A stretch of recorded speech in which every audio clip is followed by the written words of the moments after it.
Hello mga ka-pretty! Meron akong mga i-share sa inyong lessons about sa mga na-experience ko sa mga ginawa kong events or occasion sa buong buhay ko.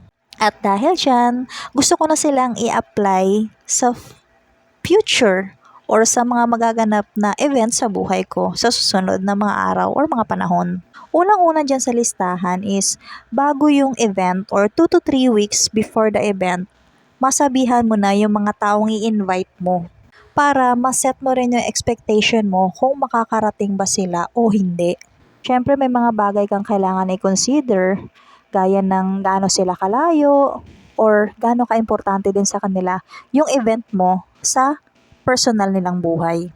Then kung umuo naman sila na pupunta sila sa event mo, meron ka pa rin dapat na follow-up 2 to 3 days before the event.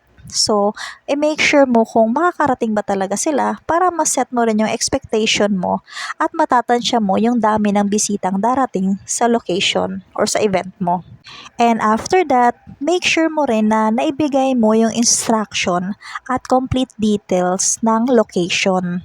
Importante tong maibigay mo to kasi mas mahirap nga naman kung sa mismong event or sa mismong araw na yon, saka lang sila magtatanong kung paano or ano yung instruction papunta doon sa location.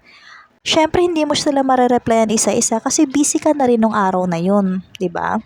Siyempre, para ma-manage din ng bisita mo yung oras ng kanilang biyahe at yung kanilang financial, siyempre, maaring mag-commute sila or magrenta ng sasakyan papunta sa event mo. So, dun pa lang, mamamanage na nila yun. At last, i-manage mo yung feelings mo. Huwag kang magtatampo kung hindi sila makakarating. Isipin mo na lang na marami rin silang responsibilidad na ginagawa sa buhay kaya hindi sila makakarating. Dahil dyan, shoutout kay Milsane at Miss Carla. Thank you so much!